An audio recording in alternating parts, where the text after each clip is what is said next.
Hola, me llamo Julen. Hola, me llamo Julen. Hola, yo soy Julen Hernández y bienvenidos a Hola Julen.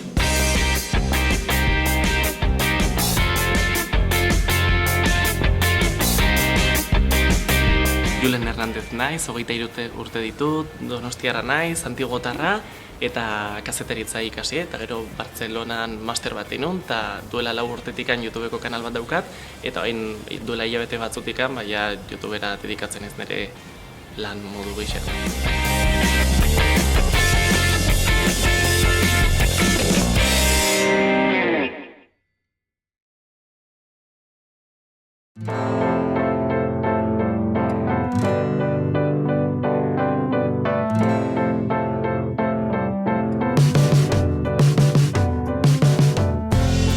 Kazetaritzako bigarren urtean neola, beste hainbat arlo edo esparru jarre pasatu nituen, klasean testuak idazten genituelako, musikan ebai ibilitanean bajoa eta gitarra jotzen akademi batean, baina bideo inguruan ez nekan ezer ikusia. Klasean saiatu ginen behin bideoren bat editatzen, irakasen saiatu zen esplikatzen, baina izan zen pixkat klase desastrea zalako gure lehenengo kontaktua ordenagailuekin, orduan ezan benetako esperientzia izan, eta manekin bideogintza garantzitsua izango zela nire etorkizuneako, eta ikusi nun eta pentsatu nun YouTubeen kanal bat irikitza izan zitekela eskusa perfektua hori gehiago lantzeko. Orduan YouTubeko kanala iriki nun, eta ni jasi nintzen ere kontu lanean prestatzen gidoegintzan, argia nola funtzionatzen duen ikasten, planoak, edizioa, gero guzti hori nola gestionatu sare sozialetan, eta guzti hortan. Eta orduan horrela nintzen duela 4 urte 2012ko etxaien, ja.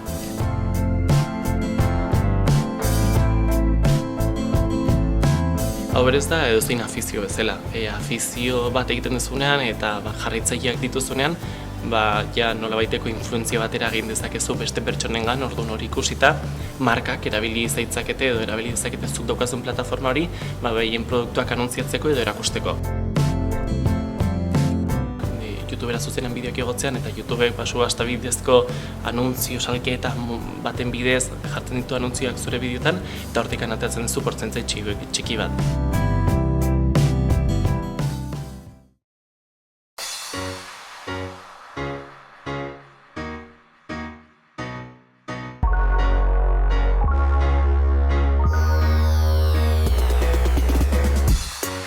Aurreko astean Punta Canan egon nintzen Ron Barcelorekin. Eta Ron Barcelok urtero organizatzen du musika festivala bat, otsailean, eta urteko lehenengo musika festivala, Punta Canan ditzen dela Desalia. Edozein lantan bezala, edozein kanpainetan bezala, Ron Barcelo erabiltzen du gure plataforma, gure audientziari iristeko eta gure audientziari transmititzeko zer egiten ari geran Punta Canan. Orduan, aurten jungea 14-16 pertsona interneteko mundukoak, edo egiten dutena influencers, jendean nolabaiteko eragin bat, influentzia bat izan dezakegulako, eta horregatik gomidatu ziguten Punta Canara bertan lan egiteko, eta gure lan azan sare sozialak gestionatzea, jendeari transmititzeko hor bizitzen gondena, argazki bidez, bideo bidez, Snapchatekin, zer guztia, oso esperientzia polita.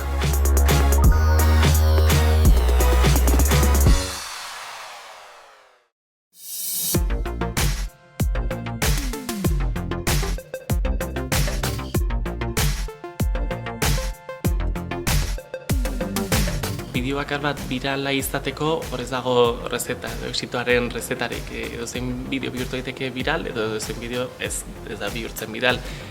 Badakiguna da, nolabaiteko kalitate tekniko bat baldin badaukazu, eta astero igotzen baduzu, edo periodizitate batekin igotzen baduzu, zure audientzia zaintzen baduzu, gutxinaka kanal bat iritsi daiteke izatea interesgarri audientziarentzako edo nolabaiteko arrakasta moduko bat. ¿Estáis escuchando lo que chilla?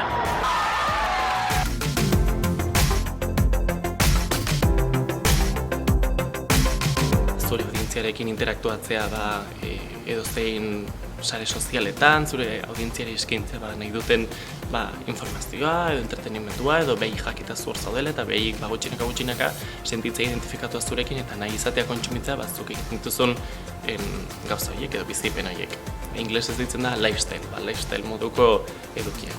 Irutzen zutela graziosoa jendeak hori ikustea.